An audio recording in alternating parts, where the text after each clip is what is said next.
박진수는 언제나 안정이라는 단어를 좋아했다. 평생을 은행원으로 일한 것도 그 때문이었다. 예측 가능하고 급변하지 않으며 노력한 만큼 돌아오는 삶. 이제 68세가 된 그는 서울 근교의 조용한 아파트에서 은퇴 후의 삶을 보내고 있었다.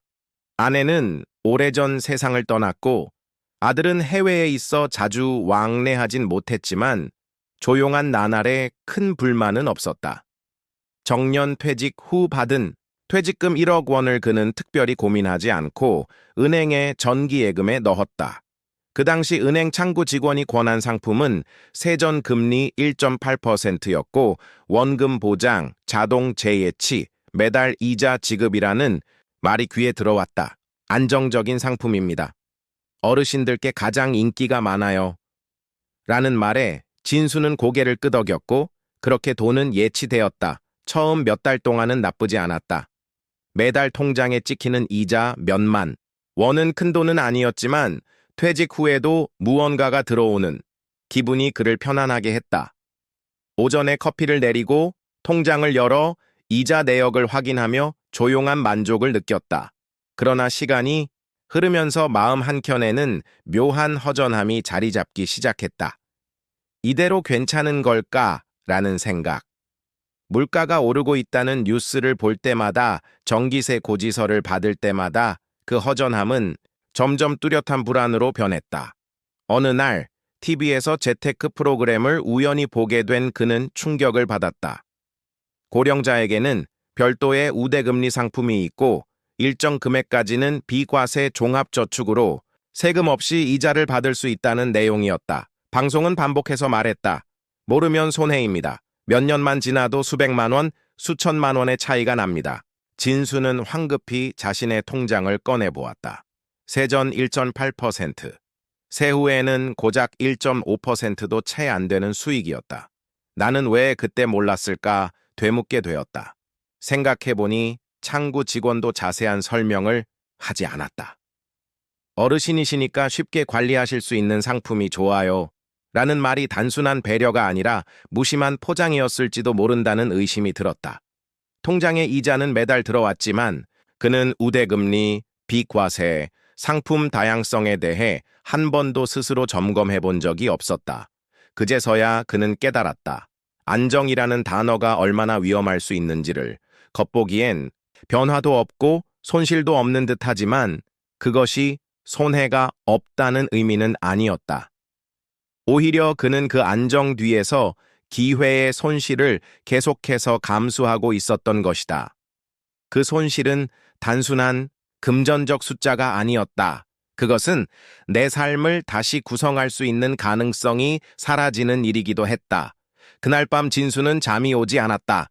새벽까지 통장 내역과 이자 내역을 들여다보며 머릿속으로 계산기를 두드렸다.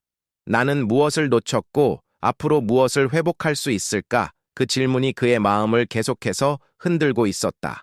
며칠 후 진수는 조심스럽게 자신이 거래하는 은행 지점을 다시 찾았다. 과거의 동료들은 이미 다 퇴직했고 익숙하지 않은 젊은 직원들이 분주하게 움직였다. 마침 한 중년의 지점장이 고객 상담을 마치고 나오는 모습을 보며 그는 용기를 내 말을 걸었다. 혹시 상담 좀 받을 수 있을까요? 지점장 박진명은 부드러운 미소로 그를 안내했다. 조용한 상담실에서 진수는 자신의 퇴직금과 기존 예치 상품, 그리고 최근에 느낀 불안까지 솔직하게 털어놓았다. 박진명은 진지하게 그의 이야기를 들은 뒤 말없이 노트북을 켜고 관련 상품 자료를 꺼냈다. 우선 어르신께서 이용하신 상품은 가장 기본적인 정기예금이었습니다. 안전한 건 맞습니다. 하지만 박 지점장은 말을 이어갔다. 고령자 우대 금리를 적용한 상품은 현재 세전 2.3%까지 가능합니다. 또 일정 금액은 비과세 종합저축으로 전환하시면 이제 대한 세금을 전혀 내지 않으셔도 됩니다. 진수는 놀랐다. 그럼 제가 괜히 손해를 보고 있었던 건가요?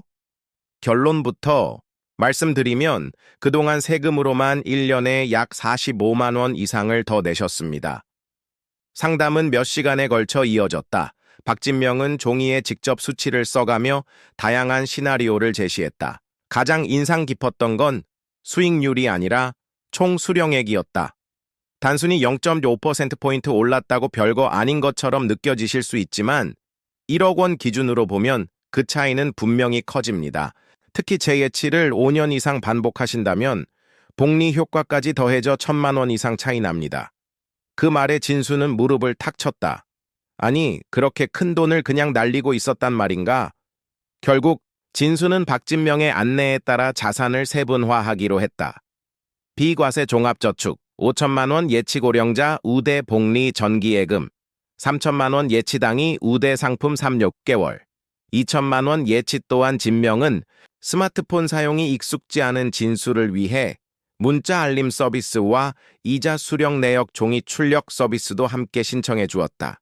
그날 은행을 나서던 진수의 발걸음은 가볍고도 단단했다. 단순히 돈을 더 벌었다는 기쁨 때문이 아니었다. 그보다도 그는 오랜만에 자신의 삶을 주체적으로 점검했다는 만족감을 느끼고 있었다. 며칠 후 진수는 아들과의 영상통화에서 자신이 바꾼 금융상품에 대해 자랑스럽게 말했다. 아들은 놀란 듯 웃었다. 아버지, 요즘 공부 열심히 하시네요. 진수는 농담처럼 말했지만 속마음은 진지했다. 사는 게 공부지. 아무것도 안 하고 있으면 그냥 손해보면서 늙는 거야. 그날 밤, 진수는 오랜만에 다이어리를 꺼냈다. 오늘 나는 내 삶을 다시 디자인했다. 그렇게 한 줄을 적고는 조용히 미소 지었다. 이제 그는 더 이상 안정이라는 단어 뒤에 숨지 않았다. 오히려 그 단어를 자신이 새롭게 정의하고 있었다. 안정이란 알아보고 점검하고 개선하는 끊임없는 관심 속에서만 가능한 것이란 걸 그는 이제 알게 되었다.